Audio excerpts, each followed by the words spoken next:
Como que eu posso... Qual outro adjetivo? Qual outro adjetivo? Dá essa câmera aqui, Larissa. Qual outro adjetivo eu poderia colocar para o ex-juiz Sérgio Moro?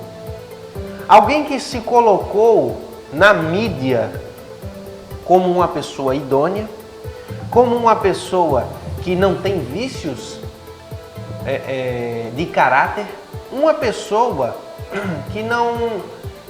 que estaria acima de todas as suspeitas e que era alguém comprometido com a pátria, com a nossa nação, que seria alguém que corresponderia a todas as nossas orações contra a política corrupta que o nosso Brasil estava vivendo, ou vive, né?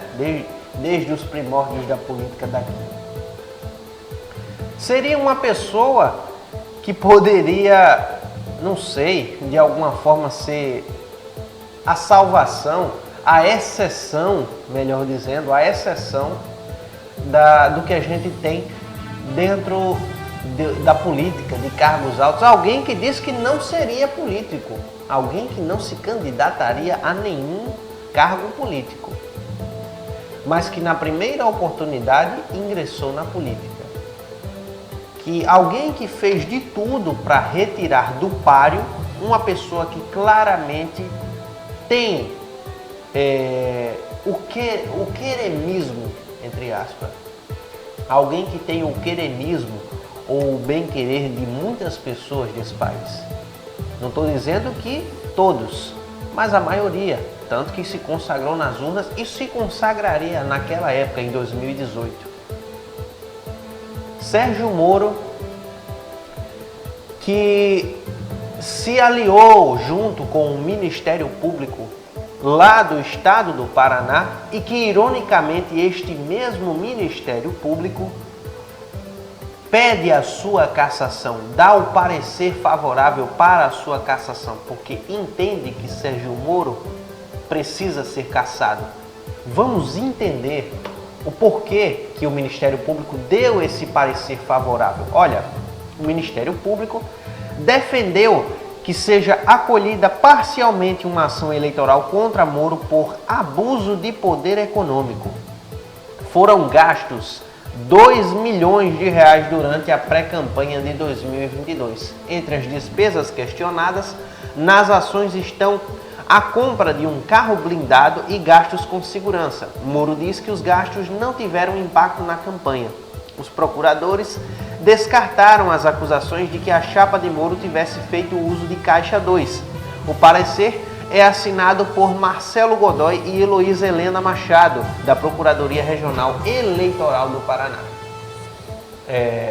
O parecer, o trecho do parecer diz o seguinte, abre aspas, este contexto demonstra que os meios empregados para a realização de pré-campanha e os valores despendidos nesta empreitada em prol dos investigados mostrou-se, de fato, desrazoada, assumindo contornos de uso excessivo do poderio econômico.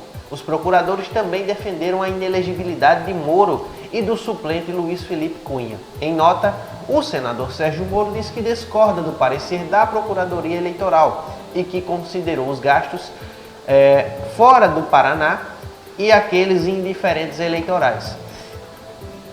No processo do TRE lá do Paraná, o relator do processo, juiz eleitoral Luciano Carrasco Falavinha Souza, deve divulgar seu voto em janeiro. Em seguida, o caso deve ser levado a julgamento no plenário do TRE. A pré-campanha de Moro começou a ser investigada após ações protocoladas pelo PL e pela Federação Brasil da Esperança, PT, PCdoB e PV. Os partidos dizem que Moro obteve uma vantagem indevida na disputa pelo Senado. Caso o tribunal decida pela cassação, uma nova eleição será convocada. Nesse caso, entra em disputa apenas a vaga para a cadeira de senador pelo Paraná, hoje ocupada por Sérgio Moro. E aí ele emitiu uma nota, dando as suas desculpas esfarrapadas. Vamos lá. Respeito, mas discordo do parecer. Na medida em que considerou gastos fora do Paraná e aqueles em diferentes eleitorais. Segurança para não ser assassinado pelo PCC. como despesas eleitorais. A boa notícia é que dos 20 milhões inventados pelo PT, como tudo é culpa do PT, né? Enfim, e os 6 milhões criados pelo Podemos, já reduzimos para 2 milhões. Seguiremos baixando ainda mais a conta no trabalho de convencimento do juiz do TSE. A improcedência acontecerá. Eu espero que não. Sabe por que eu espero que não? Porque depois de todos esses adjetivos que eu dei ao ex-juiz Sérgio Moro, de tudo que a gente acompanhou pelo o andar da carruagem, como o Sérgio Moro atuou durante esses anos, eu espero que não. Eu espero que ele realmente seja cassado. Porque alguém que tem uma índole, no mínimo, questionável, não pode legislar. Alguém que não tem conhecimento nem sequer da língua portuguesa não pode legislar.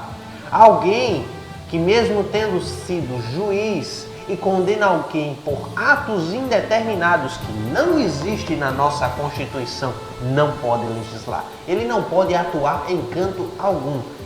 Alguém que elege também a própria esposa para a Câmara Federal, a Rosângela Moro, que participa de uma sociedade, no mínimo duvidosa, com a esposa e outras pessoas ali com, digamos, um caráter meio desviado, né?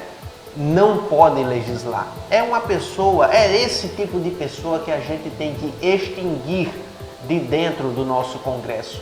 Esse tipo de pessoa não pode ter voz ativa. Por muito menos pessoas pequenas, pessoas que nunca são ouvidas, pessoas que, pela sua cor, pela sua raça, pelo seu cabelo, pela região que mora, pela sua condição econômica ou financeira, são muito mais rechaçadas, enquanto que esse cidadão aí, se é que é cidadão, não é cidadão, que é alguém que age contra a cidadania, que age contra a União, não tem o direito de ser cidadão. Ele não é cidadão, é um qualquer. É alguém que não merece estar na cadeira que ele ocupa hoje. E aí, quais são os próximos passos da ação, né, que pede essa cassação e que une PT e PL? Com parecer favorável, como a gente já disse, né, que foi pedida essa cassação pela Procuradoria Regional Eleitoral do Paraná. Aquele mesmo juiz eleitoral que a gente citou, Luciano Carrasco, ele precisa solicitar que o julgamento seja marcado. Abre aspas. Ele elabora o voto e, na hora que entender que o processo está pronto, pede a pauta do julgamento e ela é publicada. Foi o que explicou Andrei Ribeiro, advogado especialista em direito eleitoral. A expectativa é de que o julgamento ocorra no fim de janeiro. O TRE, lá do Paraná, entra em recesso no dia 20, ou seja, daqui a 2 dias. O tribunal entra em recesso e volta às atividades normais de dia 7 de janeiro. No julgamento, há sustentações orais das duas partes, defesa e acusação. O relator e os demais membros do TRE apresentam seus votos e podem condenar ou absolver o senador. Em qualquer caso, as partes podem recorrer ao TSE. Em caso de cassação, Moro poderá recorrer ao TSE e continua sendo senador. Que, claro, não vai fazer isso, não é o que muitos fazem para ficar enrolando. Se a Corte Superior confirmar a decisão do TRE do Paraná, o parlamentar perde o seu mandato imediatamente, mas ainda poderá apresentar embargos contra o entendimento dos ministros e até levar o caso ao Supremo Tribunal Federal, tal qual foi feito por Deltan Dallagnol. Só que aí a cadeira política é que muda, né? Um é deputado, era deputado, o outro é senador, né? Mas de todo jeito, recorreu e recorreu, não adiantou. Porque quem comete crime tem que sim ser barrado pela Justiça Eleitoral. Se Moro perder o mandato, haverá uma eleição suplementar do Estado para preencher a vaga. Desde o início do ano, políticos têm manifestado abertamente interesse em concorrer ao cargo. Claro, todo mundo fica de olho quando uma cadeira está vazia. Todo mundo, é igual Sabe a dança da cadeira? Aquela brincadeira onde todo mundo fica girando assim e sobra só uma cadeira para você sentar. É óbvio que todo mundo quer sentar nessa cadeira porque quer ganhar o prêmio, né? Quem é que não quer ser um parlamentar pelos próximos 8 anos com um salário gordo dentro da sua conta, com benefícios muito convenientes, né, para o seu conforto, com várias benesses oferecidas pelo poder público, graças às leis produzidas por eles mesmos, para eles mesmos. Então é claro que todo mundo quer ter esse cargo, é claro que todo mundo quer sentar naquela cadeirinha e fazer o que bem entender. Enfim, eu espero, de novo, que esse caso vá para frente e que Sérgio Moro, perdão pessoal, e que Sérgio Moro, assim como Deltan Dallagnol, sofra pelos rigores da lei. 10h58 da manhã.